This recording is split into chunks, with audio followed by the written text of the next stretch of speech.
এমন যুবক পাওয়া কঠিন যে যুবক দাঁড়ায় টান টান করে বুক সোজা করে বলতে পারবে যে আমার জীবনে কোনো অন্যায় স্পর্শ হয় নাই, আমি কোনো হারামে লিপ্ত হই নাই, তথাকথিত অবৈধ ভালোবাসার মধ্যে আমি নাই, আমার যৌবনকে আমি হেফাজত করেছি, বৈধ স্ত্রীর জন্য অপেক্ষা করছি, আমার দৃষ্টিকে হেফাজত করি, আমার চরিত্রকে আমি হেফাজত করি, আমার চরিত্র টন টন করে বাঁচবে, এরকম দাবি করার মতো সৎসাহসওয়ালা যুবক হাজার এখন দু চারটা পাওয়া কঠিন হয়ে গেছে, সোনার হরিণ হয়ে গেছে।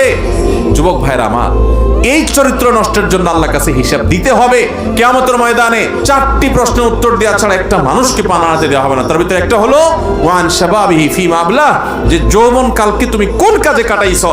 ম্যাক্সিমাম যুবক সমাজের তারা আজকে এই অন্যায় কালচার, বয়ফ্রেন্ড গার্লফ্রেন্ড কালচারে গিয়ে, হারাম সম্পর্কে গিয়ে তারা শেষ হয়ে যাচ্ছে। সব মানুষগুলো যেই তালে চলছে, এটার উল্টো, স্রোতের উল্টো দিকে চলতে পারা, এটাই হলো বাহাদুরি, এটাই হলো বীরত্ব। আর স্রোতের তালে চলার জন্য কোনো যোগ্যতা লাগে না।